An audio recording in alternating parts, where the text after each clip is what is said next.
Previously on Higurashi When They Cry console arcs. あのさ、ミオン。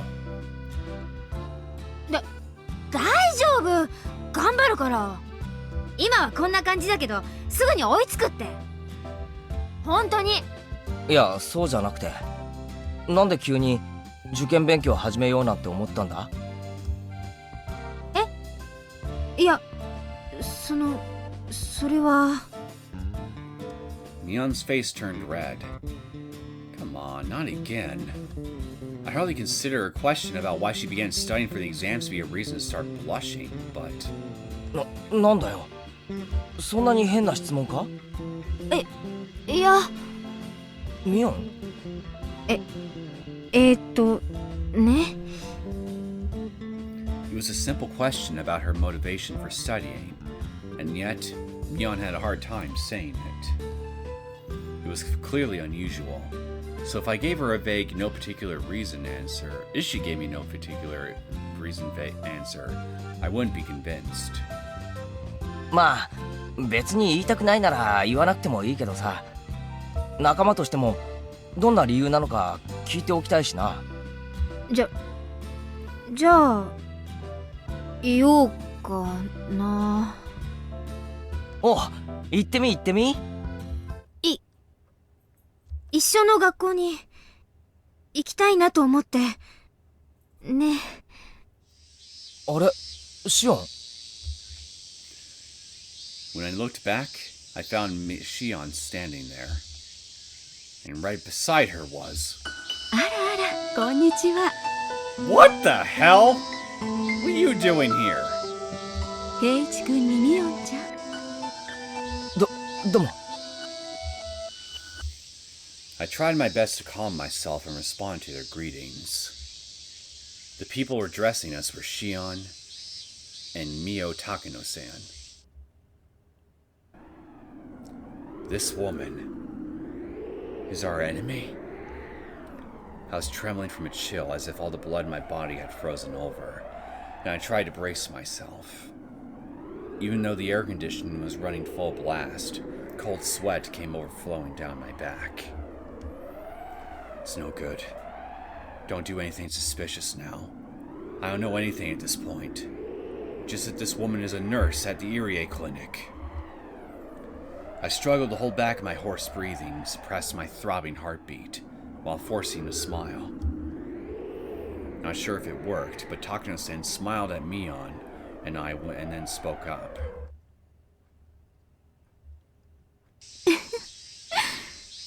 今日はデートかしら？あ、いや、あんたまだ疑ってるの？いい加減にしないと私どうなっても知らないよ。どう？それは警告ですか？次期当主様。ひょっとして今年の綿流しでたたりに会うのは私ってことで？バカなこと言ってんじゃないよ。誰に吹き込まれたか知らないけど、なんでそんなデタラメを？デタラメだったら言ってくださいよ、本当のことを。私は本当のことが知りたいだけなんです。そのために動いて何が悪い？だからそれは。 The force of that question seemed to suddenly make Mion falter. Shion's overwhelming anger had turned the situation around. Now she was the one venting her rage at Mion, moving her face any closer. ああ、お姉はいつもそうですよね。闘志という割に周りの顔色を伺って当たり障りなくのらりくらりと。でも私は違うんです。サトシ君のことを誰も話したがらないならそれでもいい。だったら勝手に調べるだけだから。あんたの力なんて期待してない。だから邪魔だけはするな。いい加減にしろ、この大バカ野郎。ミオン。情けないな。今さらこんな形でやっと気づくなんて。私って本当。The person before me now was not the future Sonozaki family head or the leader of our club. She was just a lone girl, and above all else, she was an older sister, thinking of her younger sister. And so, I was never feeling lost about how to respond to her. ごめんなさいだろ。え？だったら謝ればいい。会えない相手じゃないんだし、悪いと思ったらごめんってさ、シオンに謝ればいいじゃないか。ケイちゃん、でも。シオン、聞いて。私はケイちゃんが好き、大好き。帰れって言っただろ。だけど私、サトシが見つかるまでケイちゃんとは付き合わない。ずっと友達のままでいる。もう今日みたいに二人きりで出歩いたりしない。他に誰かと仲良くしても黙って見ている。はあ？何ですかそれは。あんたの自己満足に付き合って。だから一緒に探そう、サトシを。What is this idiot saying? おねえ、言ってる意味がわかりませんよ。なんでサトシ君を見つけるためにそんなわけのわからないことをするんですか？だって私バカだもん。どうしようもないバカだもん。私だってサトシのこと探したい。どこに行ったのか確かめたい。でもこうでもしないとシオンの必死な思いに近づけない。だって私バカだから。シオンと同じ痛みをずっと持ち続けていないと、またどこかで妥協しちゃうもん。 The one who did something wrong was me, wasn't it? I was spoiled and unwilling to move, just holding a grudge and feeling hatred toward everything around me, and letting it fester. 本当は大好きなのよね、ミオンの。いえ、シオンのことがとっても。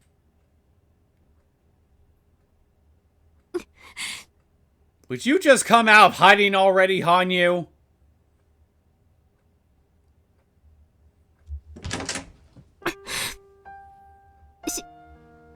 シオン、近所迷惑ですから、早く中に入ってください。I caught my breath when I found her curled up in the shadows by my feet. She was out here on the cold ground. She was kneeling with her head on the floor, even though nobody was here to see it. おね。The tears came back, and they wouldn't stop. But why? The dark, heavy presence smoldering in my chest just a moment ago vanished, like it was purified, and my whole body felt light. もう遅いですし、止まっていけばいいですよ。一緒にばあさんに怒られましょう。 I agree. Let's enrage Granny together, you and I. シオン。シオンはどう思う？鬼隠しについて。ひょっとしてケイちゃん信じてるんですか？これって結構憶測と創作が入り混じったゴシップ記事ですよ。 Shion deeply laughed after saying that. Just like Mion, Shion didn't seem to believe the material at all. まあ園崎のことを疑っていた時にこれを読んだら結構本気にしていたかもしれませんけどね。昨日今日とお姉から話をいろいろ聞いているうちに気づいたんです。鬼隠しのたたりは実は一貫性がないってことに。 And what consistency have you found? 一貫性？ええ、犠牲者が鬼隠しに遭う理由もだんだん曖昧になっていますし、そもそもダム工事にまつわって村の掟に逆らう人が対象となるなら4年前現場監督を殺して行方不明になった作業員は？3年前の夫妻はともかく、2年前の神主の妻は？そして去年の主婦とサトシ君は？そう落ち着いて考えていくと、別にこの人たちは村に反抗的であったわけではないとすぐに分かっちゃいますから。それに I repeated the word back at her like a parrot, while thinking about what she said. Shion shrugged her shoulders like she was a bit surprised, then shook her head several times and answered. 園崎家って実は何にもやってなかったんです。たたりを起こしたのでも防ごうとしたわけでもない。噂に怯えていたという点では私たちと同じでした。これをシーやレナ、そしてケイイチに見せていたのですね。ようやくわかりました。分かったって何が？このスクラップ帳、これが全てのトラップだったのですよ。どういう意味だ？妄想は頭で描いている限りは妄想のままですが、どんなこじつけでも根拠が文章として示された途端、それは一つの理論となります。そして自分以外の人間が書いた文章は自分だけじゃないと共感を呼び、雑誌などの媒体はあり得ることとしての信憑性を高める。だから園崎家やひなみ沢に疑いを持つ者がこれを読むと、自分の考えが妄想ではないと錯覚して、さらに疑ってしまうことになります。人は見たい現実だけを見るってやつか。Confirmation bias. それにしてもさ。何ですか、ケイイチ。このスクラップ帳は高野さんが作ったって言ってたよな。だとしたら作った本人はなおのことをこれを事実みたいに信じ込んでるってことになるんじゃないか。まるでたたりをその目で見届けたいみたいに。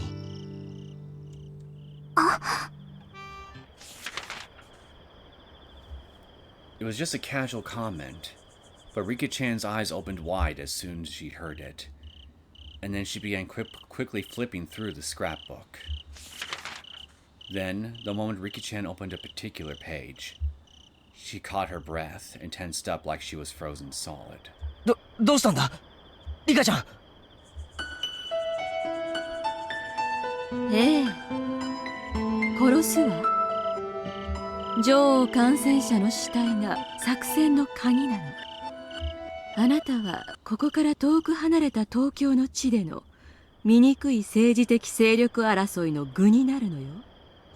そして鬼ヶ淵村の伝説のピリオドとなる。まさか高野はたたりを人為的に発生させて村人全員を殺す気なのですか？ Ding, ding, ding, ding, ding! I was completely stunned by what Rika-chan just said. The driving force behind a conspiracy to murder Rika-chan was to annihilate Hinamizawa. And so it continues. Greetings, my name is Neosekken, and welcome back to my Let's Play of the Higurashi When They Cry console arcs. So, Rika, Keiichi, now that you know what Takano and by extension Tokyo want to do to your beloved little village, what exactly are you gonna do about it? Got a strategy that you'd like to share with us on how exactly to counteract such a threat? I forgot when it became like this. Or rather, I found it bothersome to remember. There were at least a dozen opportunities, but I didn't want to think about where they fell. Even if you gathered them together, there's not one good person among them. I hated just remembering the faces of family members, so I had no interest in it. All women are enemies. It's always eat or be eaten.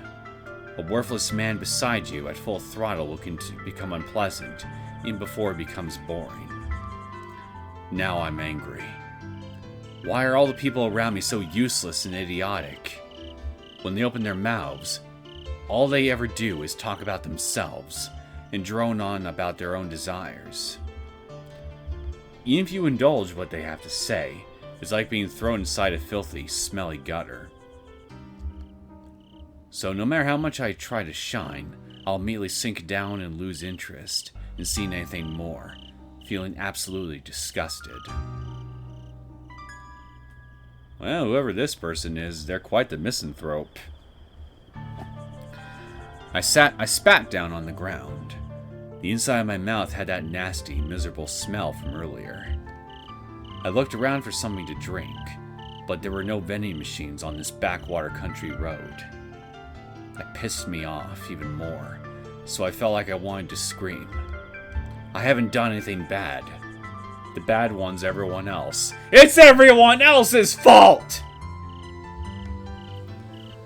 If things had played out properly, I'd be moving into a luxury apartment in Gogura right about now. I could have been lounging on a brand new sofa, drinking alcohol. Tepe? Or I could be counting stacks of cash while sitting on a first-class international flight. Anyway, just thinking about the people who robbed me of my certain happiness made my stomach churn. 何が家族だ? Oh, hey, it's Rina! And wait a minute, it's nighttime. This is a scene featuring Rina. Is she about to visit this hospital? The hospital? Will I finally be able to switch to the other story arc again? 生言ってんじゃねえよ、とアホが. When I remembered that middle-aged man what that middle-aged man Ryugu said, I couldn't help but shout. Even though things were going so well, he suddenly cut all contact with me. As strange as that was, I later heard through some prattling lawyer that our engagement had been unilaterally cancelled. And to make it even worse, the lawyer was one of the Sonozakis. It was totally ridiculous, so I yelled at him and demanded compensation. But then out of nowhere, he threatened to peacefully end things by telling that bastard Tetsu about it.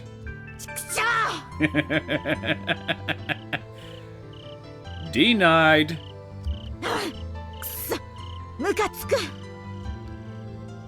It's not like I even care about Tetsu anyway. He's a loud, dim-witted guy who refuses to do any work. Even though he was hardly doing anything this time, he was obsessed with taking his share. So when I started bringing in money from that Ryugu guy, I decided it was time to cut him off. How predictable!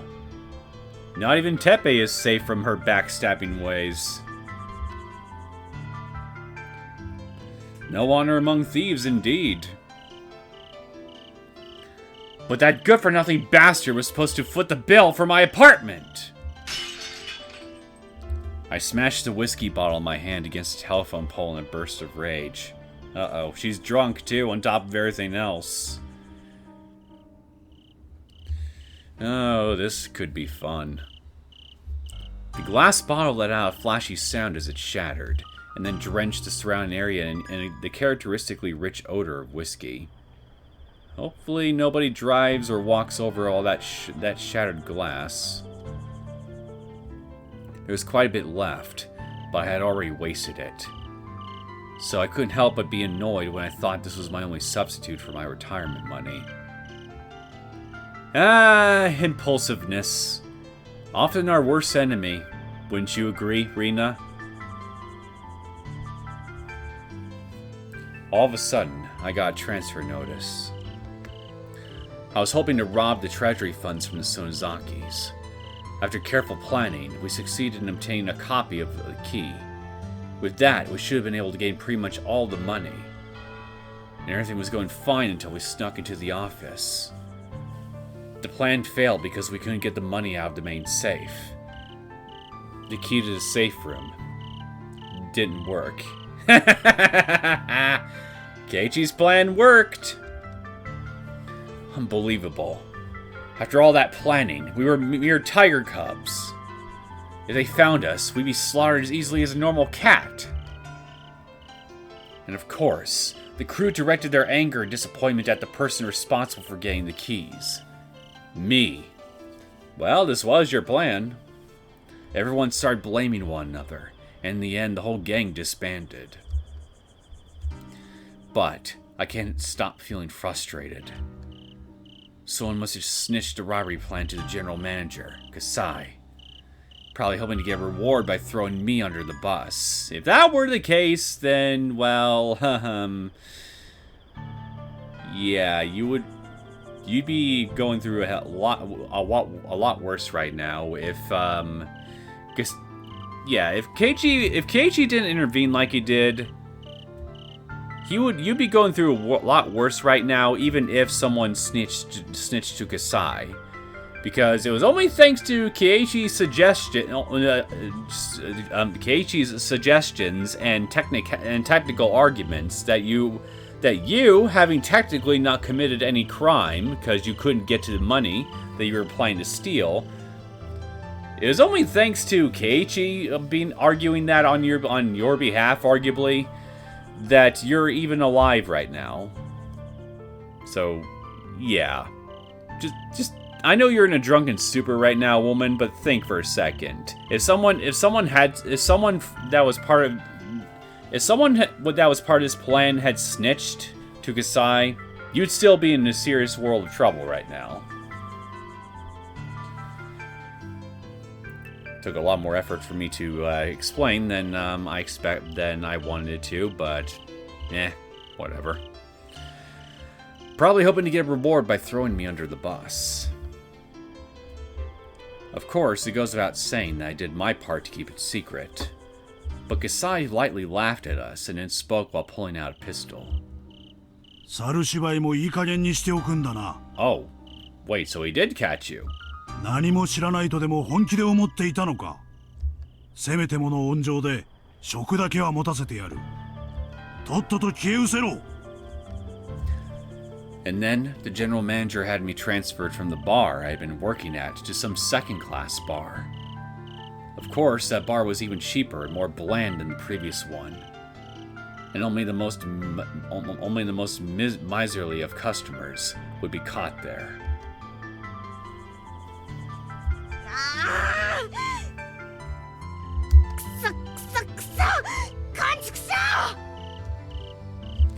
Thinking back on it pissed me off. I couldn't say anything with Kasai wielding a gun in plain view. I was scared shitless and ran away. It was shameful and mortifying, but I had no choice. Independent, rich life was hanging right in front of me, and yet now I'm getting drunk in second-class stores. Well, life ain't fair, sweetheart. Intense nausea flared up inside me, and I puked all across the side of the road. Disgusting. I frowned at the nasty smell of the sour gastric juices while looking at the filth on the ground in front of me, and a strange sensation suddenly came over me. What the hell is this? This filth in front of me is the price of trying to escape from this hideous life. What religion says that wanting to live above your position and find happiness is worthy of divine punishment? But that's not right. What's wrong with wanting to be happy? There's a problem with wanting to be happy at other people's expense, Rina, but, well, you clearly lack a moral conscience to comprehend this, so... yeah. No, I don't think anyone could really get you to see the light on this, so to speak. So you just go ahead and keep wallowing in self-pity, and I will enjoy every second of your self-imposed misery. I have nothing to show for it. How many times have women thought about selling themselves to go on living in this harsh world? So, it's not my fault things ended up like this. The bad guys are the ones who drove me to this. Family, friends, associates, and other people like that. Why did I not have the bare minimum amount of luck to be blessed with people like that? I've decided it's their fault. くそ。Suddenly, I noticed a building that looked like a clinic in front of me. I'm in no mood to see Tetsu's annoying face. While thinking that, I realized I had been walking away from Okinomiya and had arrived in Hinamizawa. I was outside of business hours. It was outside business hours, so naturally the inside of the clinic was dark and quiet.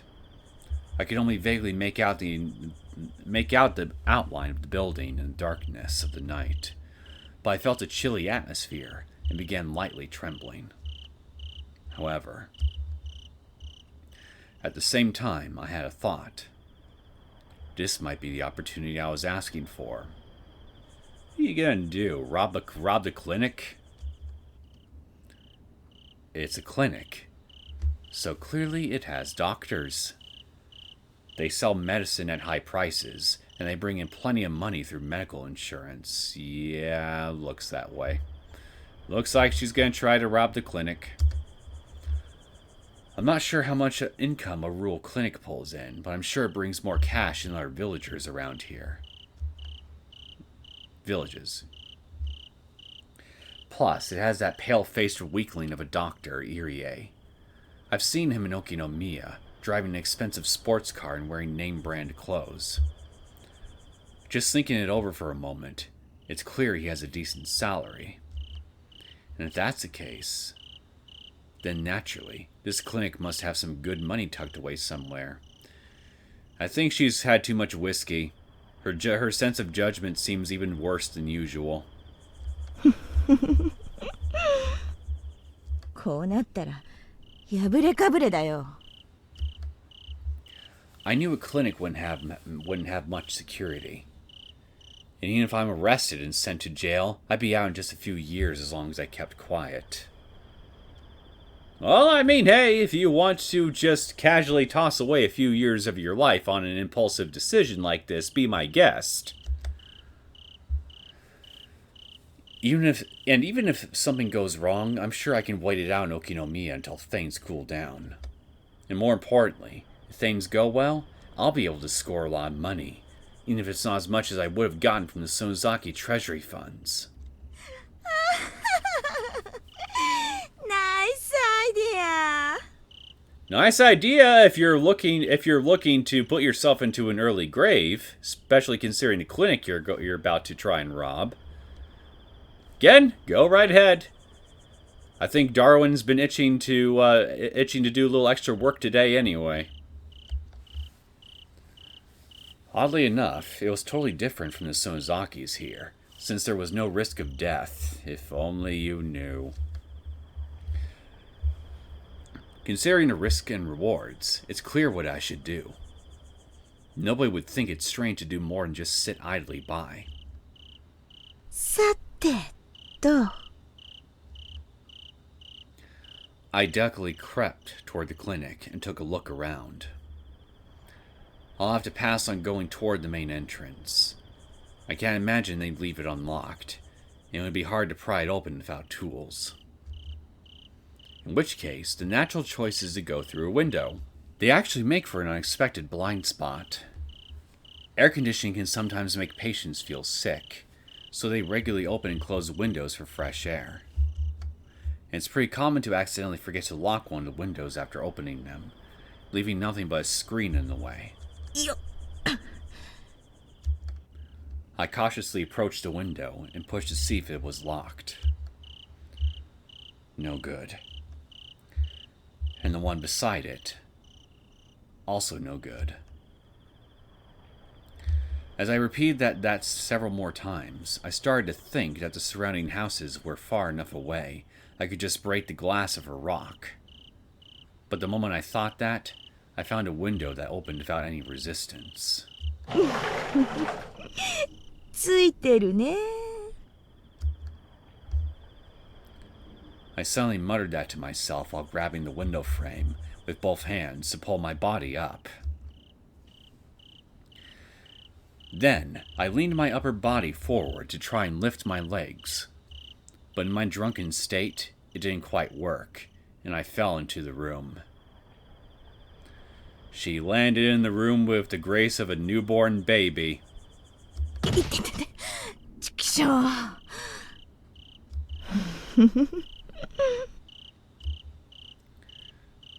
I started swearing without thinking, but then quickly began grinning.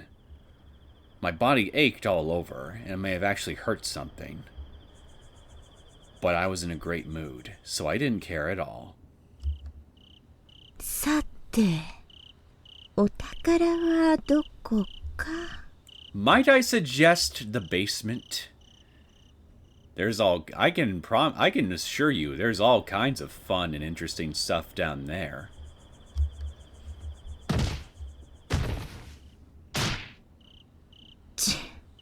しみったれてるね。 I finally found a coin purse in one of the desk drawers and stuffed it in my pocket while kicking a chair in frustration. It made a dull sound as it slid into the corner of the room, hit the wall, and then fell over. I spent what seemed like hours looking through some sort of doctor's office, and all I had to show for it was a coin purse full of a few 10 and 100 yen coins. Ha! Chump change. Chumpy, like you. Chump. Of course, I was unsatisfied. That money would be gone just after 2 days of eating and drinking, tops. せっかく腹決めで忍び込んだんだ。この程度で収まるかっての。 Life's not fair, sweetheart. I opened the door and stepped out into the hallway. With nothing but the dim glow of the security light, I could see a few other doors leading to rooms. My intuition told me that among them, the door at the end of the hallway had the most obvious signs of money inside. Trusting that hunch, I put my hand on the knob, turned, and pulled. The door gently opened, and inside, I found a staircase leading to the second floor, with a mountain of cardboard boxes packed beside it. What's in the boxes? When I picked one up to look inside, I noticed a staircase leading to the basement behind them, hidden in the shadows and nearly impossible to notice at first glance. ますます匂うね。 I felt no fear as I descended into the creepy darkness, with my head held high. I carefully crept down the stairs, one step at a time. Here we go! なんだいこりゃ。 I was shocked. Surprisingly enough, the basement was just as large as the first floor above, and there were several rooms with the same layout as the first floor. The Irie Clinic has 2 floors and many rooms. Plus, there's plenty of open land around it. It didn't seem like it required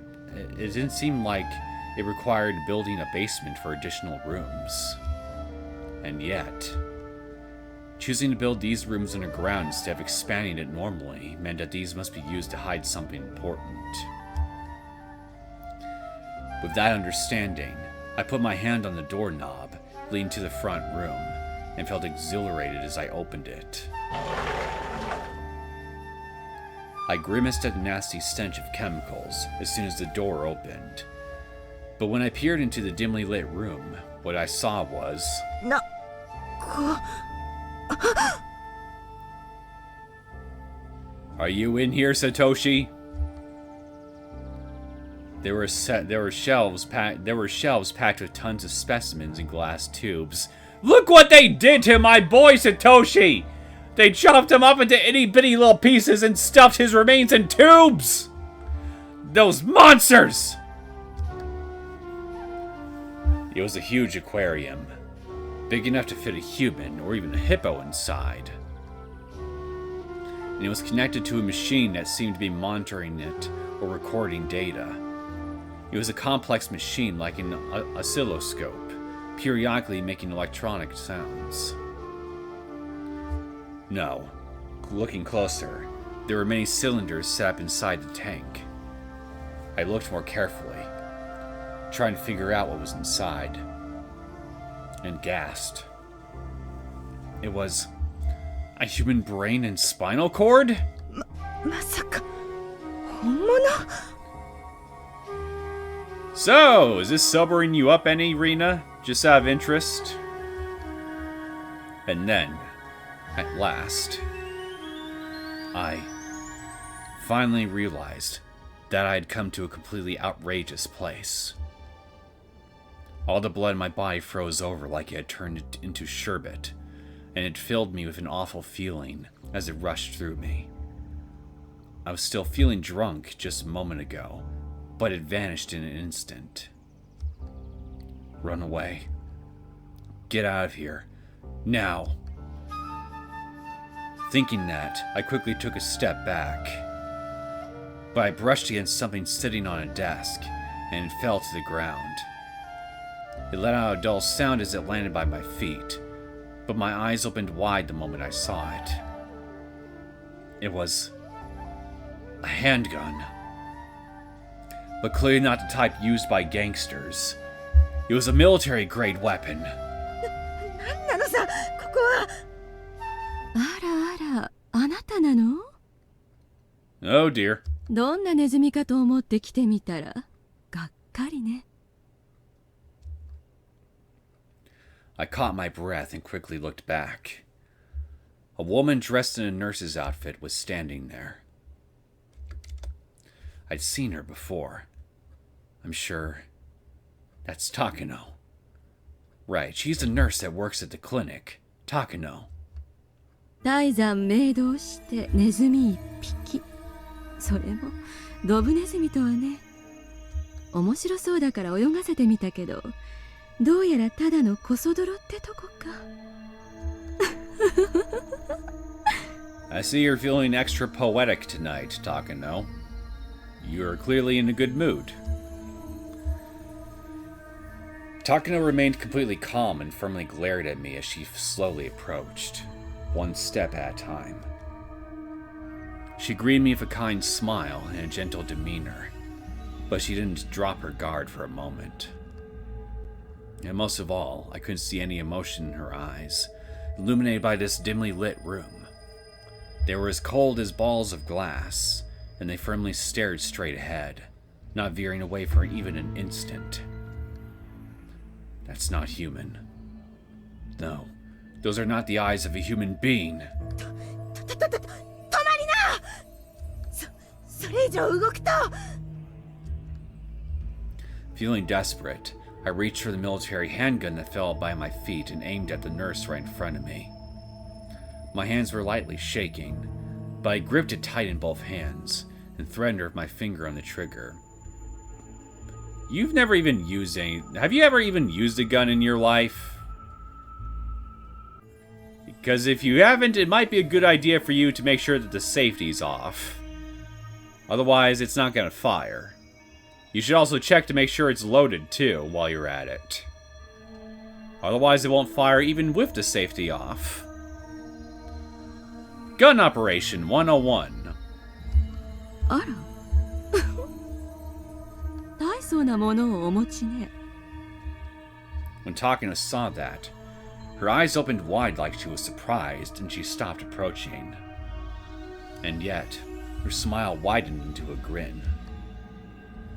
The more she smiled, the more her eyes, her mouth, and the entire atmosphere of the room grew more wicked. That absolute terror dominated my entire mind and body. It was like standing before a demon. この実験室一つ一つはねそれぞれとても重要な施設なのよたくさんの高価な最新の科学技術がふんだんに惜しげもなくつぎ込まれているちなみにそのあなたの背後にある水槽はその中でも高い方かしらまさに人類の英知を深める厳かな神への儀式の祭壇というにふさわしいものよ神？儀式だって？ええ、そうよ残念ながら人間として命を長らえることができなかった人がその力を神へと捧げることでシャングリラへの道が開かれる。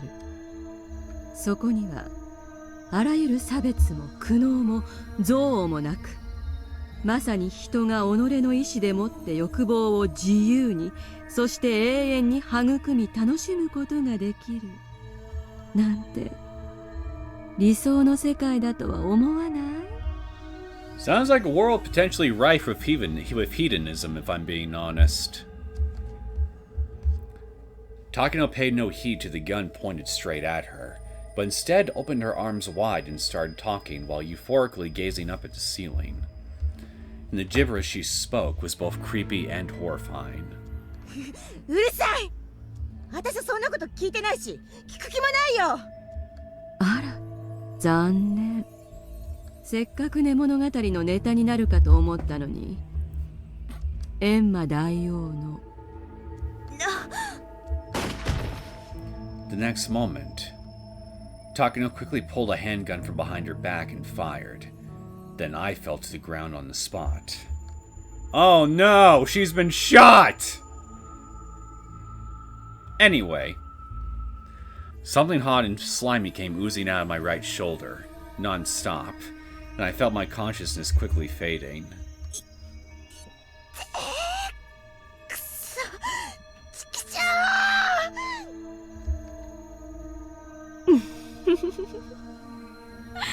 ょダメね。構えたらすぐに撃ちなさいって習わなかったのかしら。ま、その銃は弾なんか入ってなかったから結果は同じだったけどね。Somehow I knew that thing wasn't loaded. Somehow I just knew.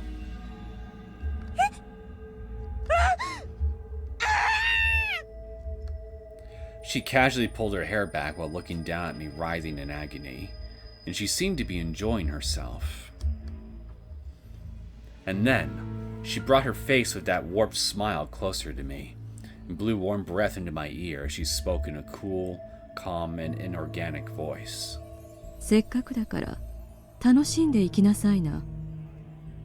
実はね、とっても素敵な新薬を研究している真っ最中だったの。既存の比較にもならない夢の最終兵器がね。どう？素敵だと思わない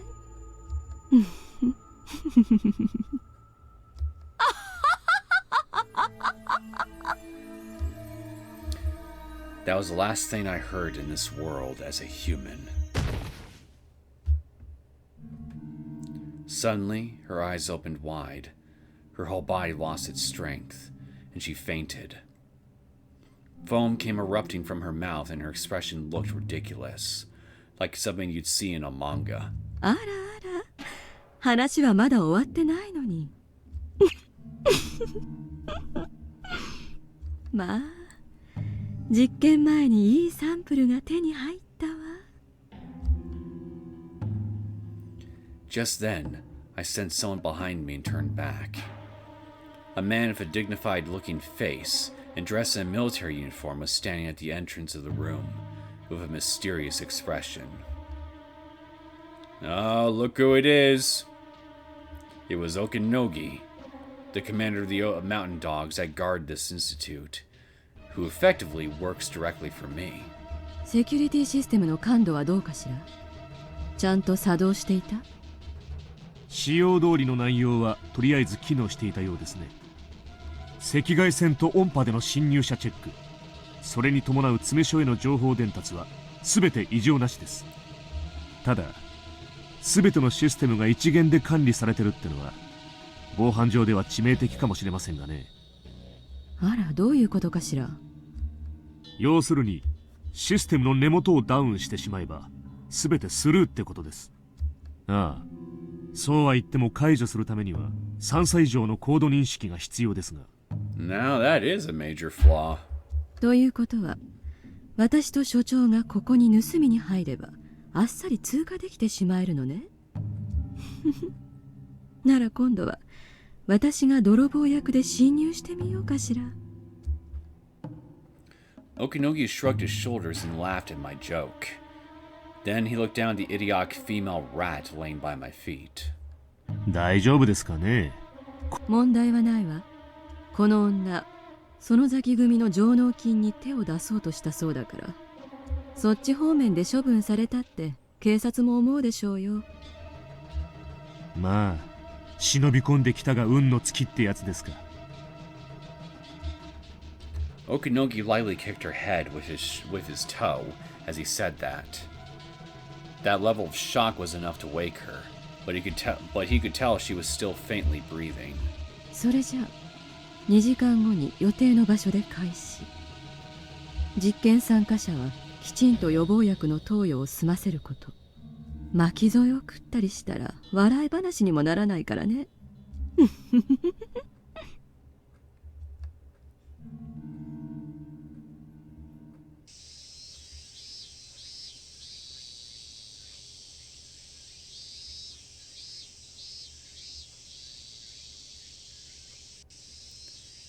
Okay, so this is when I'm supposed to. Is this when I'm supposed to switch back to? Is this when I'm supposed to switch back to the other arc? Right after that whole scene at the hospital concludes, because clearly I'm no longer in that scene because we're now talking about it. We're now suddenly looking at things from Ushi's perspective, going by this line of dialogue right here.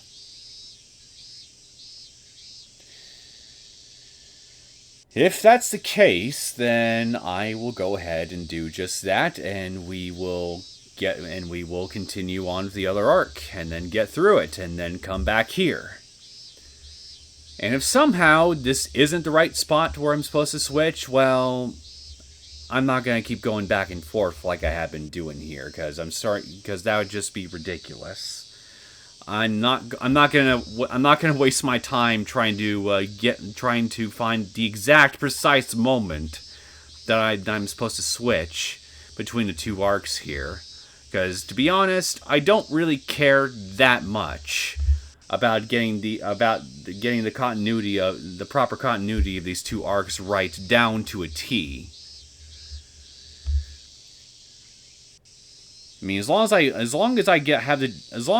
close enough to where I'm supposed to do it here, and I'm able to get a general gist of how this whole how these two arcs were originally meant to play out, then that's good enough for me.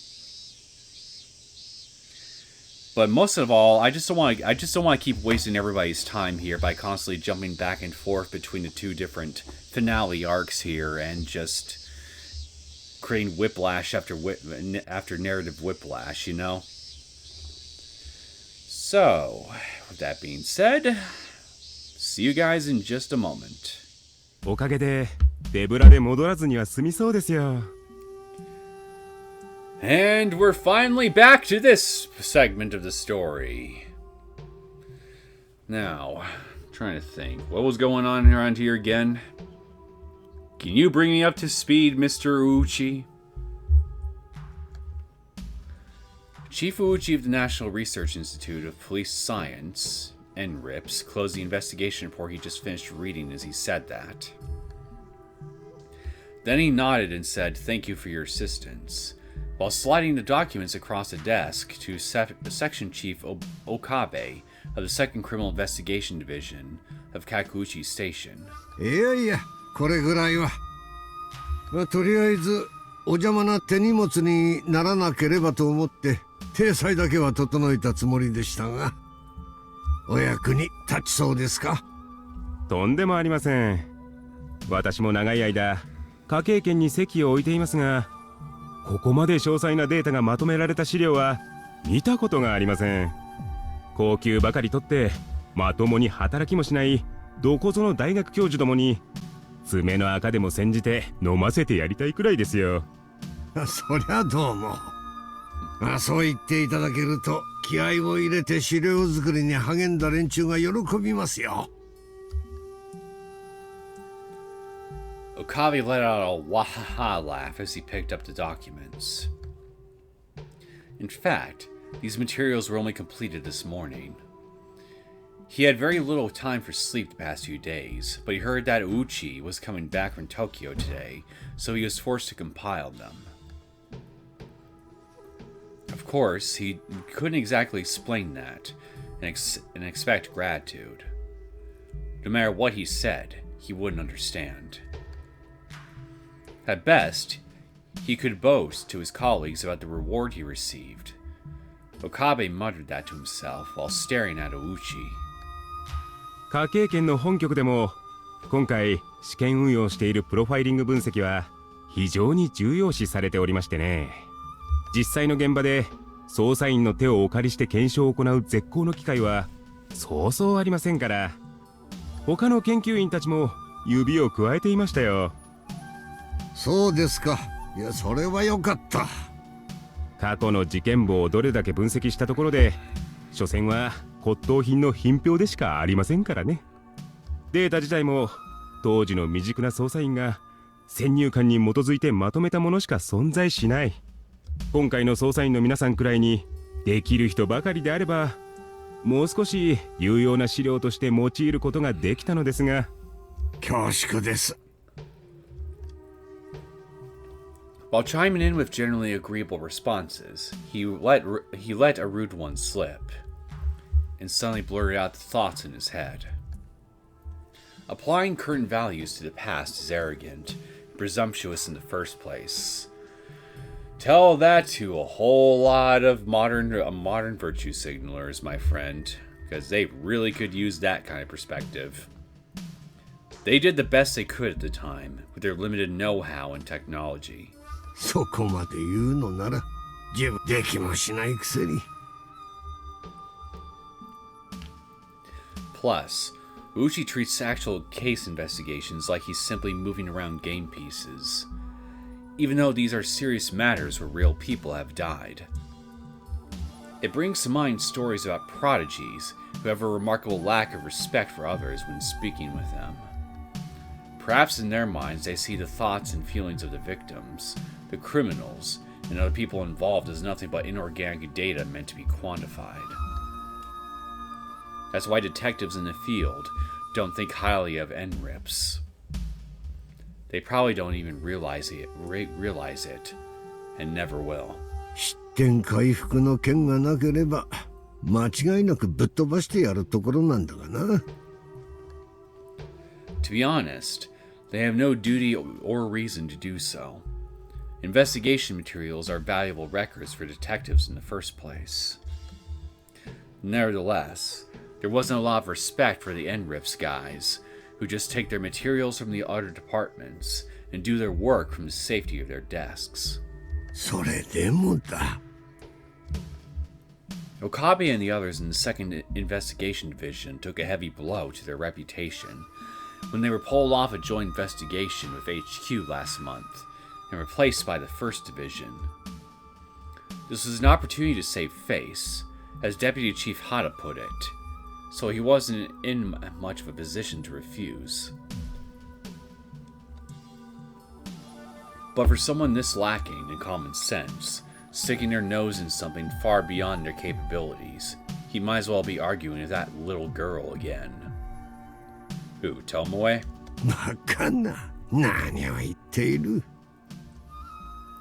Okabe muttered that to himself, then shook his head to stave off his idle thoughts. Okabe felt betrayed that Ouchi brought that little girl here. What otherwise could have been a godsend proposal was ruined by his repulsion toward her. But what's the point in regretting it now? Okabe tried hard to fight off the resentment in his heart, while scolding himself. Because if he couldn't do that, then his pride would shrink even smaller. ところでどうですか。例の合同捜査本部の方の捜査の進展は。難しいですね。何せ事件発生から半年も経って有力な手がかりが見つからなかった状況からのスタートですから、関係者の記憶を掘り起こすのも一苦労ですよ。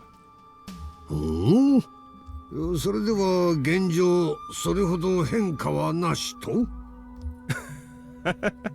そうですね。まあ期限まであと少し。できるだけのことはやってみますよ。笑っている場合じゃないだろう。何のためにここへ来たのか分かっているのか? He was amazed by Uchi's attitude and how he talked about it like someone else's problem, but he pretended to not notice. 3 months had passed since NRIPS assembled a special team to participate in the joint investigation into the Okami schoolgirl murder case. It's currently being led by the 1st Investigation Division at Prefectural Police HQ, and the 1st Division at Kakuchi Station, since Okabe and the 2nd Division were pulled off a case and forced to resume normal operations. However, despite daily investigation and regular staff rotations, they still hadn't exhausted their list of suspects. Or rather, they couldn't even assemble a list of suspicious individuals. And for now, on top of the constant investigation and gathering of personal information, NRIPS had laid out a manual outlining investigation methodologies. But despite all that, things have still been progressing slowly. Although it's natural for there to be difficulties finding meaningful evidence now that half a year has passed since the incident. However, Uchi and the guys from NRIPS forcibly cut into the investigation in an effort to identify a culprit. Nevertheless, there hadn't been any significant increase in progress. Even though it was someone else's problem, when Okabe saw that, he wasn't sure if he should be more embarrassed or feel a sense of impending crisis. まあ、その代わりに別の餌場を見つけたからな。もう興味がないのだろう。Yes. He understood well the reason Uchi was making that face, because this was a surprising harvest. The truth is, he made arrangements to have a search team observe the implementation of the NRIPS assembled investigation manual, and it was approved separately from the Joint Investigation Headquarters project. And he secretly colluded with the 2nd Division, using surplus staff to monitor and verify how effective the process is in real-world on-site investigation over the past 6 months. Yeah, I think I'm starting to recall now what was going on here. Right now, Tomoe and and Mr. Dandruff are trying to get their special investigation methodology passed within the police force, so they could in turn end up using that, along with using whatever connections they have in the media to more effectively investigate the mysterious case surrounding that pharmaceutical company. The one that is likely connected to the deaths of Tomoe's parents, as well as Nagisa. Yeah, I think I'm remembering now. And he secretly colluded with the 2nd Division. Oh wait, I just read this one. Ultimately, they were able to look up some suspicious people according to the manual, and they were getting a number of results on minor crimes. 犯罪の起こりやすい場所と時間帯については、私たちもいくつか見解を持っていました。ですが、まさか天候や気温までが影響を及ぼすとは驚きでしたよ。ええ。私も最初は正直半信半疑でね。いや、マニュアルを渡されたはいいが、よくもまあいい加減なことを書いているものだなんて思いながら従っていましたよ。But when they opened the lid, amazing results came out. Minor crimes like theft and assault are very difficult to deter, and investigation results were poor using the original methodology. Until now, the only way to identify the suspect was through careful inquiry and eyewitness testimony.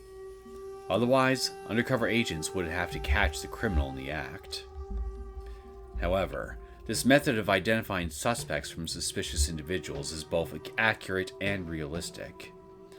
Just the other day, it even succeeded in catching a suspect right before the crime occurred. What was most shocking of all to the battle-hardened Okabe was that the perpetrator was captured by an inexperienced young detective. 犯罪を企む連中がどこで実行に踏み切るのか、またその直後どのような逃走経路を取るか、このマニュアルを参考に捜査員を配置していたところ、まさにドンピシャリでしてな。おかげで以前から手配をかけていた常習犯があっさり網にかかってしまった。逮捕した連中が一番驚いていましたよ。さすがは欧米の犯罪心理学とい捜査の効率性と有用性をいかにして高めるか、我々も目から鱗の落ちる思いです。今回の結果はこれからの捜査体系の見直しにつながるものだと中央からも高く評価されておりまして。だからってお前が威張るな。Okabe was frustrated with Uchi's attitude, acting like this is all thanks to them. It's certainly true that Okabe and the on-site investigators thought highly of this investigation manual. It was the latest theory that Western countries were using to incorporate scientific analysis into fighting crime. Profiling. It was both surprising and confusing for the old guard detectives who had relied primarily on their intuition and years of experience. もしこれが本当にマニュアルとして完成されれば、間違いなく大きな力になる。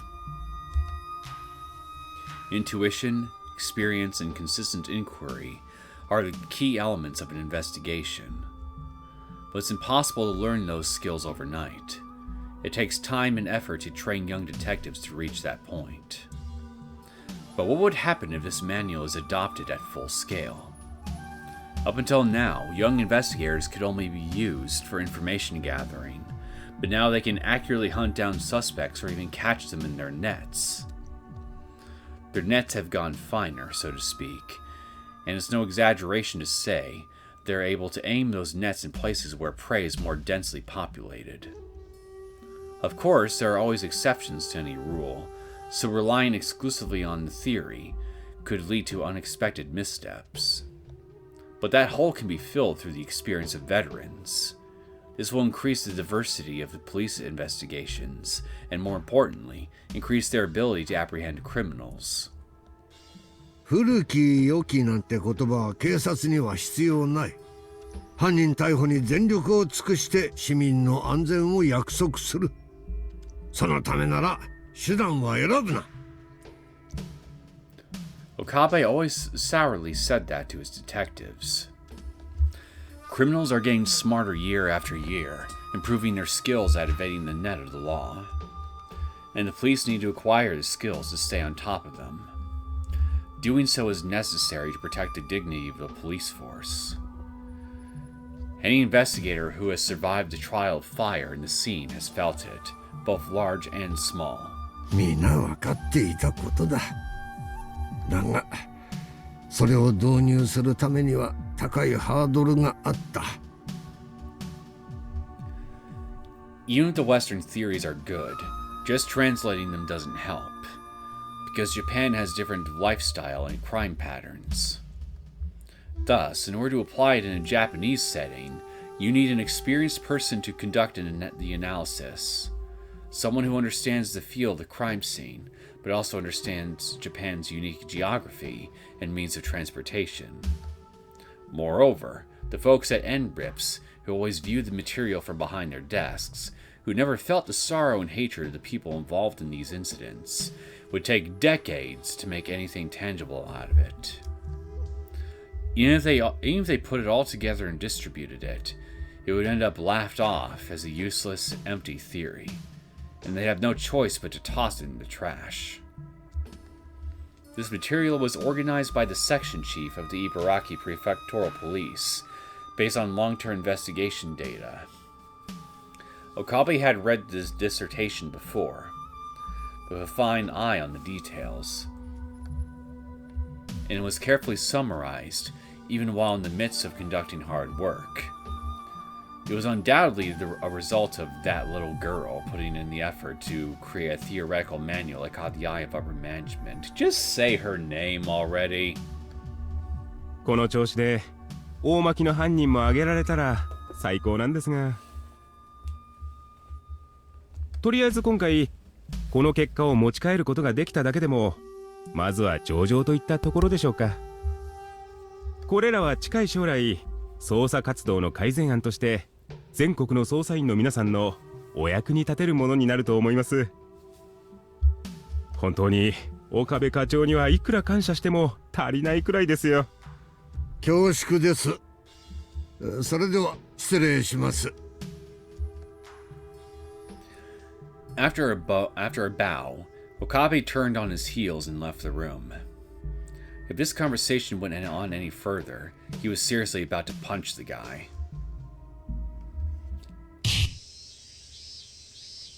After returning to his second investigation division office, he plopped down on his seat and threw his feet up on the desk.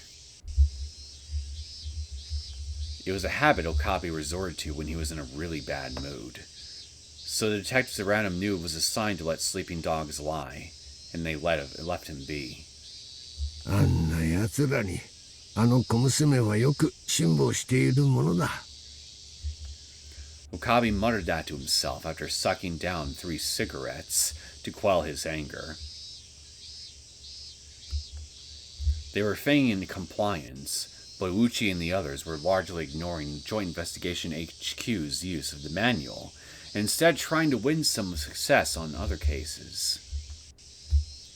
For Uchi, incidents are the place to earn career advancement points, so naturally he was careful to choose the ones that looked most promising and give them precedence. However, he didn't realize that this specific characteristic was causing detectives in the field to resent him. そんなクズのためになぜだ。Justice! You know, that very thing that you are supposed to be working towards as part of your profession. Justice. That little girl probably already knew about Uchi's betrayal. Nevertheless, she accepted it and kept going. On the contrary, she went to Prefectural Police HQ several times in the name of cooperation with public relations ever since NRIPS launched this project. Working with the joint investigation detectives in the field, taking the time to explain things carefully, and acting as the mediator without letting it hurt her feelings or her pride. Whenever the NRIPS staff made improper remarks or gave insolent orders, she'd simply bow her head instead of retaliating. On top of that, she would regularly visit the sites to gather opinions and see if there were any pain points among the investigators, and try to appease them. That little girl spared no effort, even when it wouldn't help her evaluation and would make her an outcast. That was Tomoe Minai. Thank you for finally saying her name! She was doing back-breaking work that even athletic men would gripe about, without a word of complaint. Even Okabe, who hated her, was in awe of her dedication. そんな役回りなのに大したものだ。Yeah, you could learn a thing or two from her, old-timer. That reminded Okabe of an earlier conversation he had with the section chief of the 1st Division, Dojima. Dojima said that he actually refused to cooperate when Tomoe first came here to explain the NRIPS project. 姫さんの気持ちはわかる。大巻の件は起訴の速水からも聞いてるし、岡部の野郎に手を出したくなったのも当然だろう。だがな、それとこれとは話が違う。無茶な敵討ちはただの自己満足でしかない。そりゃあんたも分かっているんだろう。はい、よく分かっています。恨みや憎しみで無理をしても何にもならない。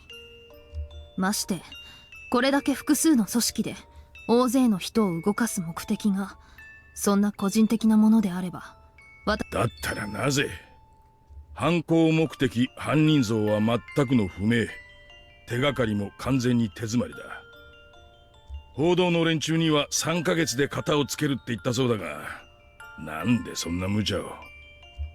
無茶は承知の上です。ゴールにたどり着けるかどうかも正直自信はありません。でも立ち向かいたいんです。この事件の背後にはおそらく大きな何かの意志が存在している。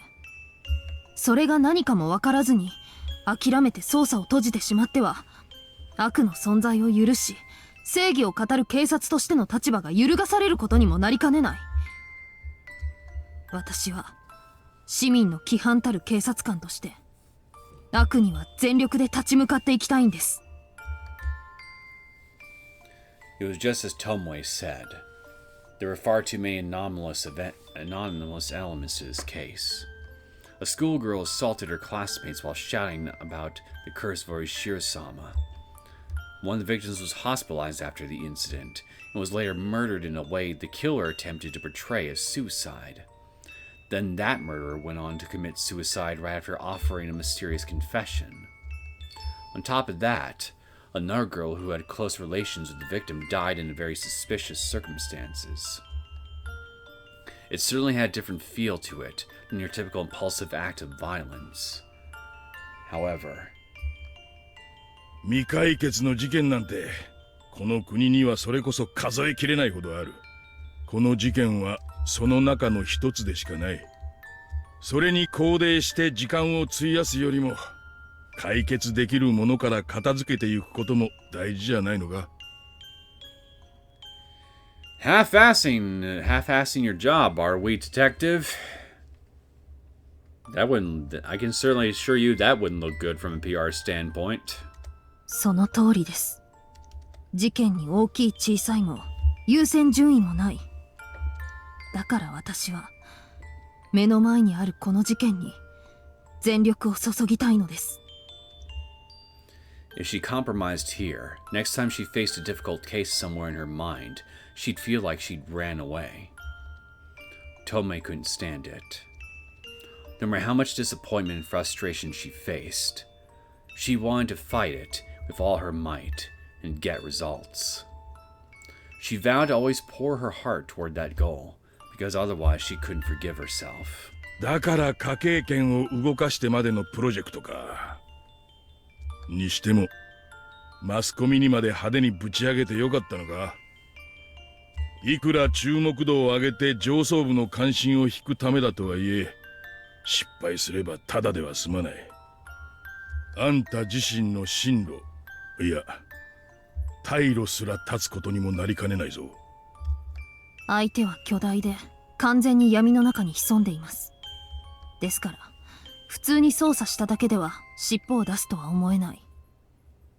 なのでとにかく派手に動いて反応を待つ。そのためのマスコミです。だからってこれは分が悪い賭けだ。いやむしろやけっぱちとしか思えん。姫さん、それはあんたが一番わかってるはずだろう。Solving a case in just 3 months. To put it plainly, the odds are slim. In fact, the success rate is low enough it might as well be considered impossible. It's hard to believe that the big shots even had enough faith to authorize it. However, 華やかな方が食いつきが良くなるじゃないですか。それに埋蔵金とか謎の遺跡とか見つかる必要なんてないものでもそれを追っているというだけで番組になる。テレビ局も成功は特に期待していませんし、あとは私の覚悟だけです。姫さん、お前。Knowing her intentions behind this, Dojima was stunned. She was shining a light on the incident to attract the attention of the mass media, and using that pretense to gather information on the case. And she even dragged NRIPS into this, hoping to give the enemy a sense of crisis, driving them to panic and change their behavior. The good old Batman gambit. Even if the investigation failed, the only damage would be to Tomoe's career. the TV stations wouldn't care as long as they got the ratings they wanted. On top of that, she's putting her own life at risk by volunteering for the role of the decoy. Programming about extreme and heroic events has major wide audience appeal. If the developments or the ending led to tragedy, that'll give it even more attention. And because it's not a work of fiction, but an actual documentary, there's no need for nosy directing or excessive tension. On the station side of things, it was a very appetizing theme. お前さんが死ねば、さらに視聴率は上がるだろうな。追悼番組で、俺にコメントでもさせるつもりか。まさか、そこまでお付き合いいただくつもりはありませんよ。でも、番組としてはそれなりに盛り上がるものとなるでしょうから、少なくとも通常の警察取材番組よりも世間の関心は高くなる。そうすれば、この事件のことが風化する恐れはなくなります。そりゃまあ、確かにそうだが。Once an incident stops being fresh and topical, investigators often obtain far less information through questioning. In other words, Tomoe was trying to keep the investigation efficiency up by consistently making the case topical. Again, smart. Dojima thoroughly understood that this was an act of police absurdity. He was amazed at her and had to hold back his admiration, so he suddenly let out a laugh. お前さんの思いはよくわかった。俺もできる限りの協力はしよう。だが、どうなっても知らんぞ。ええ、望むところです。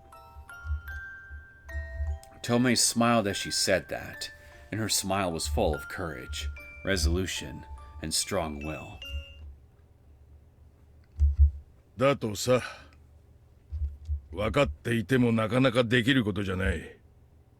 あの覚悟は本当に大したものだと思うぞ。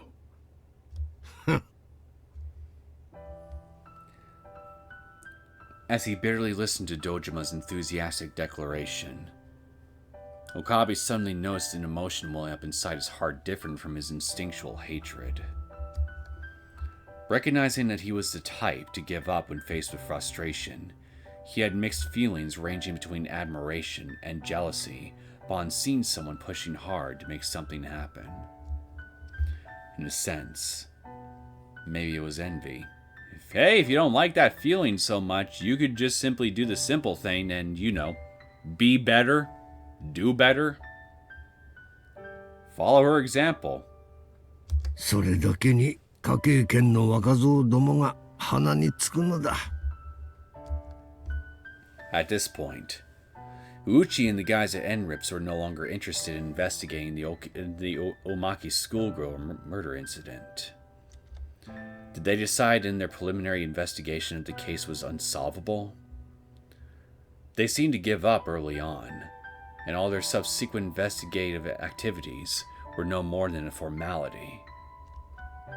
In fact, they seemed to place much more importance on the minor crimes action manual that Deputy Chief Hara assembled in secret, in direct defiance of Joint Investigation HQ. Instead of trying to solve an unsolvable case, earn credit by collecting data that can be easily and reliably gathered, that seemed the more prudent means of self-preservation for a thin-skinned bookworm. Looking at them with that attitude, even Okabe, who wasn't involved with investigative HQ, felt astonished and thought to himself, what did they even come here to do? But Tomoe and her colleagues may have already learned about Uchi's side job. On top of that, they respect their position as mediators as a matter of convenience. And in addition to being acknowledged by field investigators, she had the pride of a top-class elite. Just imagining the amount of labor involved was headache-inducing. That's why she had such a strong belief in catching the culprit. But it would be impossible to endure that without putting all your energy into it. 浅見が傾倒するのも当然かもしれんな。his head finally starting to cool off, Okabe muttered that and smiled. Asami became deputy section chief of the 2nd Division after Kojima retired to take care of his parents. He transferred from a detective position at Prefectural HQ. Unlike his predecessor, he was sharp and quick to take action, which earned him several awards from the chief of headquarters. So, Okabe saw him as a nearly perfect right-hand man. The only thing he didn't like was how friendly he was with Tomoe. 正直、こちら側が勝手に壁を作っていたような、そんな気がします。Indeed, when they were drinking together at a social gathering, Asami recognized Okabe's sour mood and vehemently declared it. あのプロファイリング分析のマニュアル、本当によくできたものです。私も今までにそれ関係の論文はいくつか読んできましたが、あれほどに的確で、しかも我が国の捜査事情に即した内容のものは見たことがない。新米だけでなく、ベテランたちにも必読させたいほどの教材ですよ。バカな。君ほどバカ像を踏んできたやつが、どうしてあんな若造のまとめた文書に惑わされたようなことを言うんだ。あの程度のこと、すでに我々は体で覚えてきたものばかりじゃないか。ええ。確かに我々自身にとっては、体験上で覚えた知識と勘を文章にまとめ上げた内容がほとんどです。それは本当に自分たちしか所有できない捜査技術だった。ですが、あれができたことで、我々は部下や後任者たちにそれらを引き継ぐことができるようになったんです。あれは所詮、机上の空論だ。祭祀ぶってつらつらと並べ立てているが、うまくいったのは偶然に過ぎんよ。それでも、今や二課のほとんどの連中があのマニュアルを取り合って読みふけっています。俺にも貸せ、移させろと。とんでもない人気です。Detective working conditions are generally harsh. Working late at night and early in the morning. Sometimes you need to stay vigilant in a post for days at a time, and even when you return home, that doesn't mean you'll be fully rested. To make it worse, rookie detectives get practically no days off, and even when they do get a break, it's barely enough to heal the mental and physical fatigue. These detectives, they say they're trying to make time to read the manual during meals or right before bed, reading carefully to drill the contents into their heads. And they're consulting with veteran detectives about how to interpret and apply the content, or asking them to point out flaws and inconsistencies, which is for making for a lively workplace atmosphere. 私たちは今まで犯罪者たちをいかに多く捕まえるかを個人レベルで競い合っていました。もちろん昔だって知識や技術の継承はあったと私も信じますが、心のどこかで苦労して得てきたものを気安く他人に渡すことに抵抗を感じていた。Pride will make you do that. でも、あの見ないって人はなんか違うんです。犯人を捕まえて正義を示すことしか考えてない。それを思うと、あんな人が本当にいたんだなって嬉しくなるんですよ。浅見のやつも若いな。He was trying to convince himself of that, but even Okabe didn't believe that. There are things that we couldn't do even if we wanted to, or that we gave up on, trying to shape it, little by little, still struggling but always looking forward. For better or worse, her presence undoubtedly changed Kaikuchi Station. Kaikuchi Station had to increase personnel to handle the recent population surge in the booming commuter town. The station had become a collision zone of the old and new since the reorganization. Those who worked here a long time laid claim to their vested interests, and the newcomers fought hard to secure their place. Thus, the newcomers never stopped being motivated, and the veterans continued protecting themselves. It's no exaggeration to say that, as an organization, they were experiencing a clogging of the arteries. A young woman came to Kakuji Station half a year ago, Tomoe Minai. Her presence was initially taken with a lot of curiosity or careful scrutiny, but now she had gained the compassion and support of the majority of the people here, and they come to rely on her. Also, the people opposed to her ultimately gave up on their various schemes, and they too played a role in invigorating the organization. Indeed, it wasn't Tomoe's talent alone that was outstanding. Still, she inspired a trend. Everyone in Kakuji Station answered her continual desire to seek change, and it was by no means trivial. Hime ka. Every time he heard that name, Okabe felt unpleasant. But recently, he began thinking, was she really so terrible? Or maybe...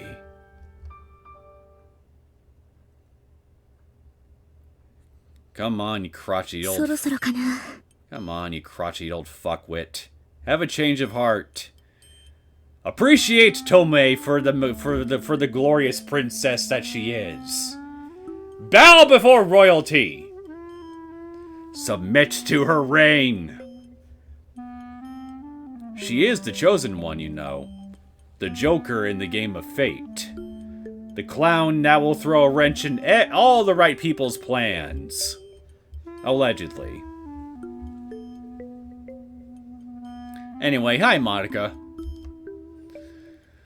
Maka looked at her watch and took a sip from her second oolong tea of the day to calm herself down. Thanks to that, her stomach was totally bloated, and yet her throat was completely dry. Regular water will help more with that than tea, just saying. 打ち合わせ長引いてるって聞いたけど Maka heard about it this morning. Tomoe was scheduled to have coverage at the TV station after this meeting. She loathed being late, so it was quickly approaching time to leave. Maka figured out that Tomoe would want to catch a cold drink beforehand, though. But knowing Tomoe, she wouldn't go out to buy something or have someone make one for her. Which is why she'd come to this vending machine to buy something for herself. That was her chance. 暑い暑い。 Sure enough, Tomoe came into the break room patting her hands together. Maka quietly cheered to herself, but quickly remembered the reason she was waiting and refocused herself. あれまどかここにいたの？お疲れ様。お疲れ。ってあんたこの時間パトロールのはずでしょ？なんで私の予定把握してるのよ。 Because she's the big sister, and she's your keeper. 誰から聞いたの？交通課の小沢さん。買い物行く予定だったのにってぶつくさ言ってたわよ。あんにやろう。内緒にしてろって言ったのに。後で締めてやる。She cursed him out for this unexpected development, but decided to let it go. If she said something here, Tomoe would probably launch into a scolding, and their time would be up. There was no time to waste here, not even a second. Because Monica was just about to ask a once-in-a-lifetime humble request. I forget. She already asked in this particular timeline for Tomoe's blessing for marrying Yamoki, right?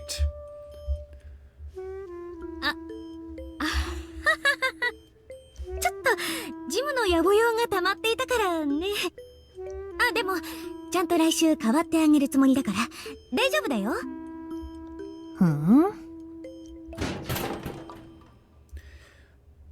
Tomoe seemed like she wanted to say more, but for the time being, she went over to the vending machine and pushed a button for her coffee. And a loud rattle rang out as the cold can rolled down the pickup slot. Maka energetically clapped her hands together to inspire herself. Yeah, she was a courageous woman. Or at least amiable. You're something, alright. Or, well, that doesn't matter. あのさ、その話あるんでしょ、私に。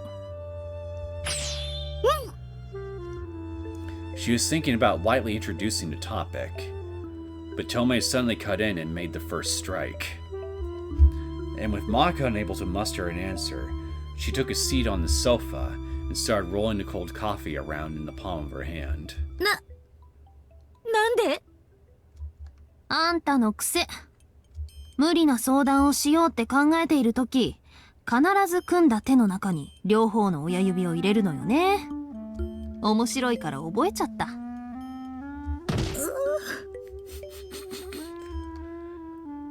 Again, she was your keeper at one point.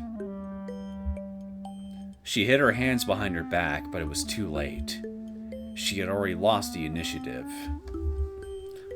Although, Tomoe was still smiling for a moment. Somehow she didn't seem to be in a bad mood. But she was staring straight with a cold, painful gaze. Or was that just her imagination? No, probably not. この後予定あるからあんまり時間取れないけど、とりあえず聞くわ。何の話？あ、うん。まあ、ね。She had no choice. She had to prepare herself. Prepare yourself, viewers! Muttering that to herself, Maka sat the cannon in her hand down on the table in front of her. Then she straightened her posture with determination, turned toward Tomoe, and took a deep breath before squeezing the words out. あのね、実は6月の末にカオルさんのご両親が山口から柿内に来ることになってね。それで？だからその時に一度家族同士でご挨拶の機会よって。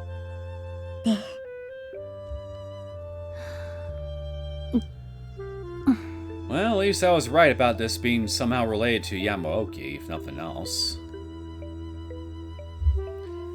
Tomoe remained silent and took a sip from her can of coffee. Struggling to maintain eye contact, Maka looked down and played with her fingers. Being face to face as a family. Needless to say, it was a solemn ritual that individuals normally conducted when 2 or 3 steps away from engagement. And right here, right on the spot, she was asking her sister, who was staunchly opposed to her marriage, to sit beside her at this gathering. She couldn't think of anything to say. It was mission impossible. When Yamaoki entrusted Monica with the role of asking Tomoe about this, she seriously considered asking Fujita or Hanada for help or protection.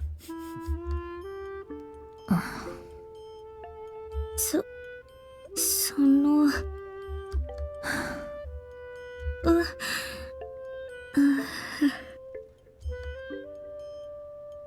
So heavy. The air felt incredibly heavy. In the end, maybe she should have asked about it another day, at a less sudden and confusing time. Still, the longer she put it off, the less time it would give her to persuade her. No, she can't get a good answer in a situation like this without laying down sufficient groundwork, right? Thinking that, she said to herself, "This is it." But just then... いつ？多分再来週のいつか。再来週ね。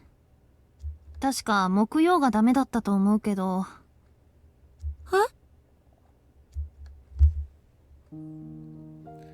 As soon as she heard that reply, Maka looked up with her mouth open wide. When she looked at Tomoe, she was pulling the police notebook out of her breast pocket to check her schedule. お姉ちゃん？そんな話だろうと思ったわ。いいわよ、言っても。木曜日はちょっと外出の予定が入ってるから、その日以外だと助かるわね。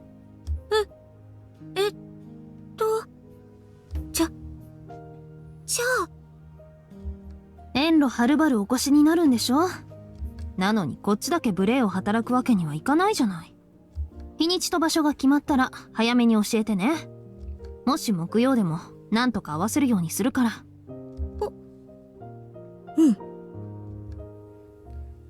Maka still didn't have a good grasp of the situation, but she gave a vague nod. After seeing that, Tomoe let out a quick chuckle while flicking her on the forehead for index finger. Forehead flick! 何ボケーっとしているのよ。ちょっとは喜んだら。あんたの結婚認めてあげるって言ったんだからさ。Okay, so I did remember that right. あんたの気持ちと所長の気持ちよく分かったから。二人とも本気なんでしょ。それを邪魔する気はないから幸せになりなさいね。Maka was still dazed and confused by this unexpected development. She was expecting Tomoe to yell at her, or at the very least flat out tell her no. Even so, hiding facts about meeting with Yamaoki's parents would feel like betraying her beloved older sister. At the very least, she thought it was reasonable to reach a final decision. And yet, to finally get the marriage approval she always longed for, even if it was just traditional etiquette, it made her want to pinch her cheeks. でもなぜだろう。 She should have been happy. Those were the words she always wanted to hear. But somehow, her heart ached. Maka's older sister was a strict individual. That's why she was so vehemently opposed to her marriage to Yamaoki. She was thinking about appearances, but more than that, about her future. Tomoe valued her family above all else. And after the death of her parents, that feeling grew even stronger. So, when Maka suffered psychological damage and began setting off on her own path, she changed her own course to stay with her. 私はあなたには幸せになってもらいたいの。温かい家庭を持ってずっと死ぬまで楽しい時間を過ごしてもらいたいのよ。One day, they got into a really big fight about marriage and were on the verge of breaking off relations. But then Tomoe said that with a sorrowful expression and tears in her eyes. 今はいいかもしれないけどね。向こうはあなたの倍近く年齢が離れているのよ。Well, on top of that, he was also he was also your guys' daddy's boss / co-worker. So I mean, there's also that angle too to consider. 間違いなくあなたよりも早くお迎えが来る。Okay, we're just simply talking about age in regards to, well, he's much older, therefore he's gonna die a lot sooner than you, so never mind then. そうなったらあなた一人ぼっちになっちゃうじゃない。それで本当にいいの？平気だよ。もし子供ができればその子と一緒だし、それに短い時間でも幸せな家庭を築いていくつもりだもん。じゃあその子に親と別れる悲しさを早いうちに味わわせるつもりなの？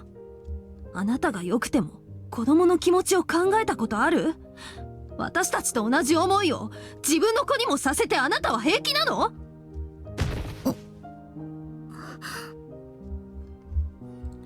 ？And she couldn't argue with that. She knew perfectly well that she and her sister had different definitions of happiness. But Tomoe was at least thinking about her happiness first and foremost. Since her own family time was cut short, she wanted her new family to go on happily for as long as possible. That was how Tomoe saw it.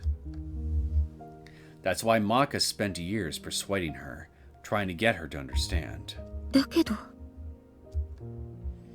Today, Tomoe seemed calmer than she used to be. The Joker is always calmest before he throws the wrench into the gears of your plans. It wasn't that she seemed to understand Monica better, but rather that it felt like the radiance of her life was dwindling. In fact, even now while sitting on the sofa, she was trying to avoid any unnecessary use of strength to alleviate her fatigue, even if only a little. まさかお姉ちゃん Oh, relax. She's not dying. It seemed like over the past few months, Tomoe gained the conviction to put her whole life into her work. Believing herself responsible for that girl's death, and feeling the obligation to atone for it. Maka violently shook her head to chase away the thoughts coming to mind. Ridiculous. What an unfortunate story. お姉ちゃん何？大丈夫？最近ちゃんと寝てるの？寝てるわよ。テレビにも出ることあるんだし、そこそこ血色はよく見せておかないとね。そう。Tomoe had a bright smile on her face. But Monica noticed. Her makeup had gotten much thicker recently, and it wasn't out of fashion, but for other reasons. She was even using perfume, which she used to avoid for the sour taste. She was working hard to keep her exhaustion from showing.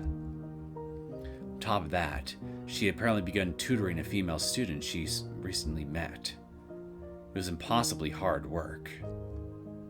だけど多分言っても聞かないんだろうな。Maka recently heard the high-level details of the Umaki incident from Fujita. He said that Tomoe was apparently acquainted with the victim, and she was dreadfully upset at the crime scene.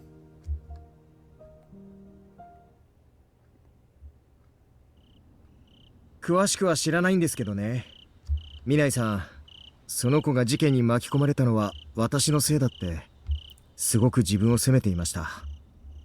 あんなに感情的になったあの人、俺も見たことがありませんでしたよ。そんなことないです。藤田さんは初めてかもしれないけど、お姉ちゃんはいつもそうらしいんです。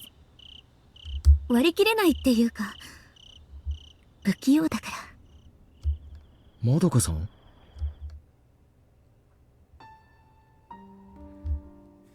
Even after hearing about the current situation from Yamaoki and seeing her multiple times, Tomoe was always like this.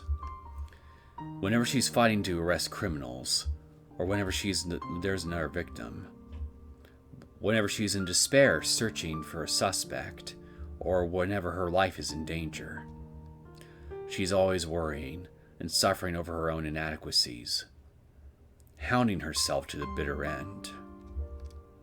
Indeed, that may be appropriate for a portion of your time, but when a crime occurs, the person responsible is the criminal. Yet, Tomoe couldn't help but carry that burden, and she never showed that side to her colleagues and subordinates. But there was a time she caught Tomoe drinking alone at a bar at the end of the day. And honestly, she was crying non-stop. 藤田さん、私時々思うんです。お姉ちゃんって本当は刑事に向いてないんじゃないかって。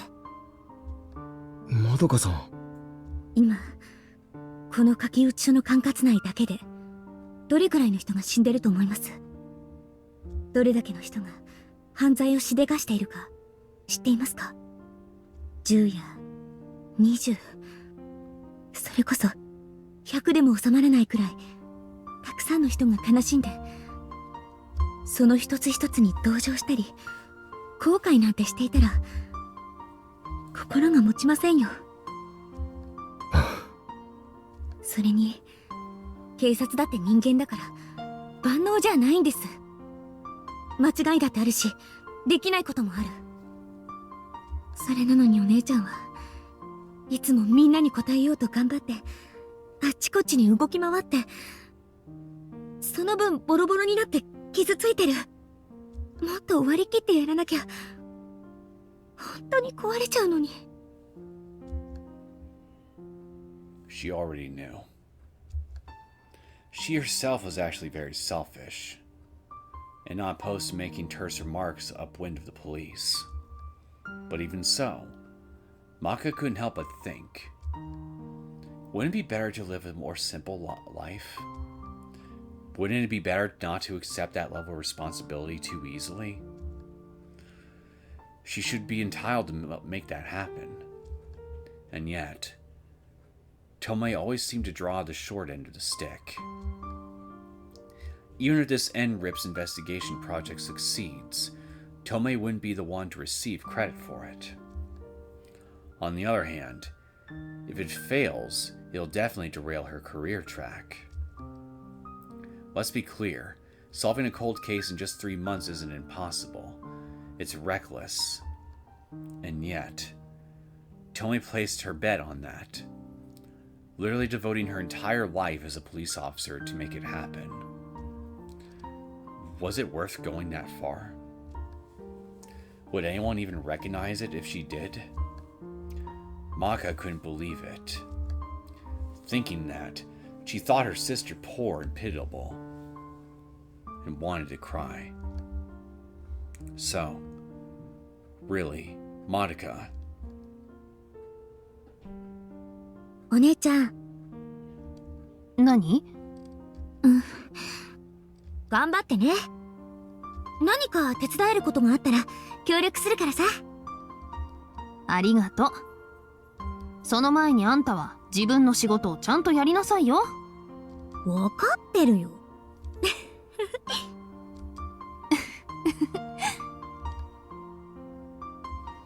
She was deeply ashamed of her inferiority complex and unable to say anything more. The truth is, she wanted to set Tomoe free right away. She wanted to tell her sister, who always spent more time thinking about her family than herself, that's enough. That was the main reason she decided to get married so soon. And yet, she was being a huge burden on her because of her shallow feelings. It was so sad. And even now, she couldn't do anything for her sister. Tears seemed to come flowing as she thought that, so she turned to look up at the ceiling. The light from the fluorescent lamps was painful in her eyes. That moment. あ、ここにいましたか。探しましたよ。Two detectives stepped into the break room as he said that. They were Tomoe's subordinates, Fujita and Haneda. No, they're not her subordinates anymore. I was just gonna say. ああ、どうもまどかさん。お疲れ様です。お疲れ様です。Maka noticed Fujita's sudden eye movements while returning his greeting. Seems like that was her cue to leave. それじゃあ、私は戻るね。うん、また夜電話するから。Sensing the atmosphere, Maka lightly smiled and bowed her head to the two detectives, then fixed her hair as she quickly exited the room. After seeing that, Fujita hung a clean and progress sign on the break room door, locked it, and then took a seat on the sofa in front of Tomoe. ご苦労様。何か情報あった？いえ、すみません。尾崎渚の関係者、完全に貝になっちゃいまして、話すらしてくれませんでしたよ。ああ、俺もカフェオレ頼む。Fujita let out a sigh while loosening his tie. Then he tossed a 100 yen coin to Haneda, who was buying a can of coffee from the vending machine, before turning his head back. 全員たたりが自分たちにも及んでくるかもって怯えていました。茨城の事件の被害者の中にはさらに引っ越して行方をくらました家庭もありましたよ。引っ越し？その安否は？ああ、大丈夫です。そっちは俺の方で裏を取ってますから。ただとても話を聞ける状況ではありませんね。せっかく助けてやろうってのに疫病神呼ばわりされて門前払いです。すっかり嫌われちゃったものね。まあ2人も死んでいれば当然といえば当然だけど。俺なんか本当に塩まかれたりもしましたからね。俺 Hana chimed in while tossing a can of coffee to Fujita.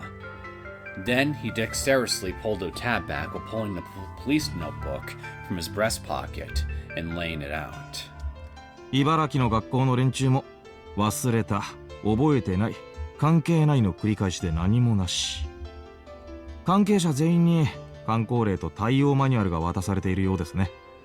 以前の傷害事件もうやむやのうちに流したい意図がありありでした。なるほど。ところで藤田君、平沼陽子の身辺は？こっちも綺麗なものです。看護学校時代は貧困法制で成績も優秀。卒業後例の病院に勤務してから無断欠勤もなければ問題もなし。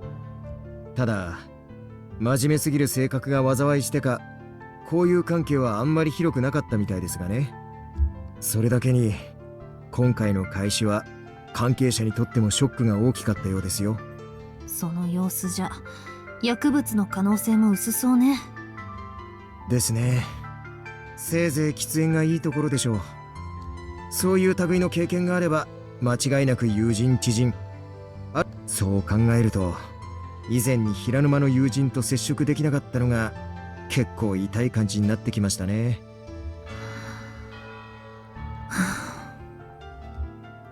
Tomoe rested her chin on her folded hands, lost in thought.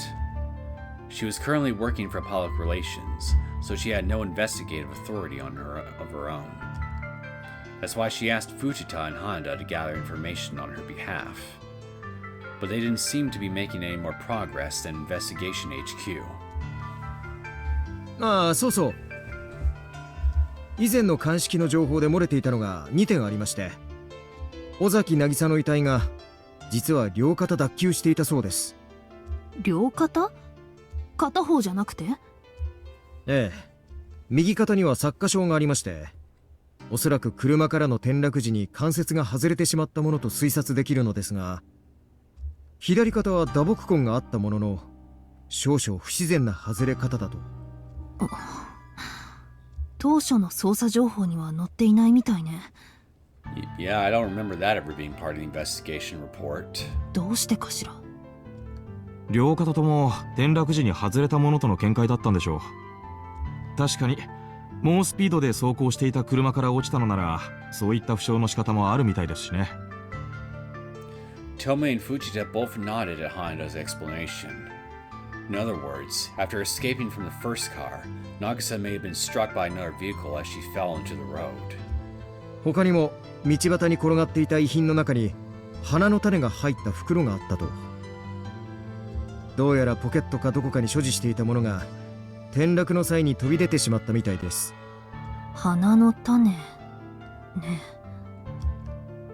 Come to think of it, Nagisa did mention that she was in the gardening club, so it wouldn't be that unusual for her to be carrying something like that around. But it's not something you carry around anywhere like potpourri, so there may be some specific meaning behind her carrying it. そういえば花田くん、竜宮レイナの様子はどうだった？ああ、それですが、一応ぶつけてみましたよ。沢村康平と尾崎渚が死んだ話を。本人に直接言ったのか？それはちょっとやりすぎじゃ。しょうがないだろう。今は完全に八方塞がりなんだから。まあ危険は承知の上で何らかの反応があればめっけもんだと思って話の勢いで無断で先行したのは謝ります。いいわ、私もきっとそうしたと思うし。それでどうだった？特になしです。無関係を装うというよりも無関心って感じでしたよ。Really? Because from what I can recall, that doesn't really jive from what Nagisa have said to Tomoe in her letter. Because according to Nagisa, Rina seemed enthused at the idea of getting in touch with her again. 無関心 Tomoe furrowed her brows as she repeated that back. Honda had a slightly averse look on his face as he nodded back to her, then continued. せめてタタリに会って殺されたんでしょとか、いい君だってな感じに反応してくれたら、こっちとしても名目が立ったんですがね。そうなんですかだけだったら返す言葉なしです。今時の子供ってのは転校したら前の友人のことなんて忘れちまうものなのかって正直呆れちゃいましたよ。他にはなんて？基本的にはミナイさんと大石刑事の調べた内容の繰り返しですね。あとミナイさんが乗っていた車のガソリン給油口に残っていた指紋とリュウグウ・レイナの指紋が一致しました。おそらくミナイさんの睨んだ通り、彼女がガソリンを抜き取った可能性が高いですね。なるほど。When Tomoe visited the Ryugu household, someone intentionally siphoned the gas from her car. Thanks to that, she had to head back to Okinomiya on foot. And on the way,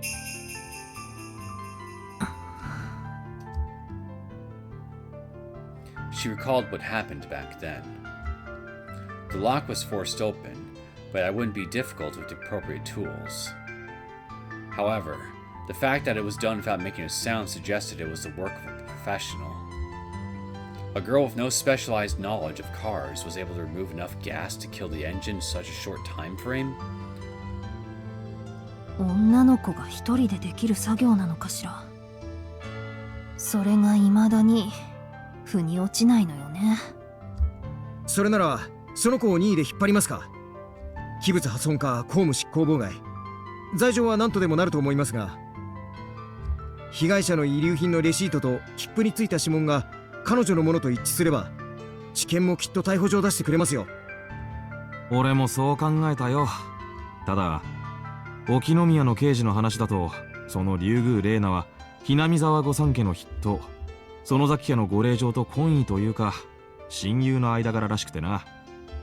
強引にやるとおそらくそこの弁護士やら県議やらを動かして守ろうとしてくるに決まってる。そうなったら今度は村全体が閉鎖的になって情報収集が不可能になるんじゃないかってな。あり得るわね。Even so, the curse of Orishiro-sama gives Hinamizawa a strong sense of unity, but the depth of that devotion is beyond normal. Just what on earth makes the villagers there have such strong beliefs? Fear! ちなみに二人はどう？タタリって信じる？俺はそうですね。正直今は半々ってところでしょうか。なんせ今回の事件は唐突というか関連的なものが少なすぎる。むしろタタリならどれだけ考えるのが楽かなんて思いたくもなりますよ。へえ。For Fujita to go that far made clear how difficult the situation was. Even Tomoe herself was tempted to suspect the involvement of a supernatural element. 花田くんは？さーてね。ただまあ俺は幽霊より人間の方が怖いと思うたちですから、いるかどうかわからない存在よりも感情がはっきり見える。意外ね。実際ひなみ沢に足を運んだあなたならその異様さに意識がいきそうなものだけど。まあ奇妙な印象はありましたけどね。怖いってよりもむしろムカつくって言った方が近いですよ。いかにもこっちをよそ者ってな目でジロジロ見てきて感じが悪いったら。花田くん、大石さんと一緒に回らなかったの？まあ。Hana said that he initially planned to take Tomoe's advice and cooperate with Ushi evoking Miya Station, but unfortunately he was away on a business trip, so he had no choice but to go alone. Business trip, you say? He had heard about how Tomoe was attacked there and felt it would be a bit careless. But at the time, he was convinced there was no other option. Honda had no prior knowledge of Hinamizawa, so even though he was told about the danger, he likely had no idea what it actually entailed. 今度会いに行ってみるかな。 A phone call would be sufficient, but it's far easier to get a feel for people when you can meet up with them and speak directly. Perhaps she'd be able to obtain some new information. Of course, she was reluctant to ever set foot in Hinamizawa again. あ、そろそろ時間か。テレビ局に移動しないと。また取材ですか。なんか大変ですね。今日のは打ち合わせだから大した用事じゃないわよ。ま、その後飲みの席になっちゃうかもしれないけどね。たまには休んだ方がいいですよ。あなたが今倒れたら科警研と現場の連中が衝突してプロジェクトが吹っ飛びますからね。There was no hint of levity in Fujita's words. Some of their investigators had already openly complained about the arrogant, callous attitude of the NRIP's researchers. 全部終わったらゆっくりするわ。それまでは全力疾走ってところかな。But where was she headed? And after it was all over, would she feel like she accomplished something? Or would she be left feeling empty? Even Tomoe herself didn't know for sure. それじゃ何か進展があったらまた教えてね。了解です。任せてください。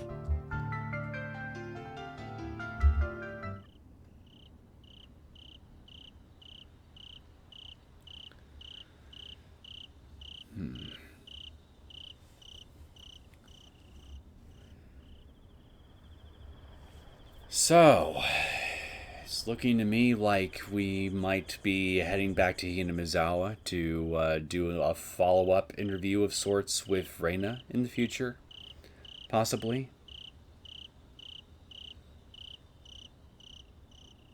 Her apathetic reaction to Nagisa's death really interests me, because once again it contradicts what Nagisa said to Tomoe regarding what the reaction that Nagisa herself gauged from Rina when they first got back in touch with each other again. And this was before Nagisa tried to go over to Hinamizawa before she ended up getting kidnapped. So for her to act apathetic about it is very odd. Contradictory. So I think there's something there that's worth investigating. And if Tomoe decides that too, and she realizes why exactly it's so odd, and I'm sure she probably will, then yeah, wouldn't be surprised if we end up going over there again. At any rate, I think this is a good enough spot to stop things for now. So I guess we'll see whether or not my hunch is right when we come back to this. So, that being said, I hope everybody who tuned in enjoyed this latest episode of the Higurashi When They Cry console arcs. If you did and you want to see more content from me, feel free to hit that like button and subscribe to my channel. And I will see you all next time. Take care.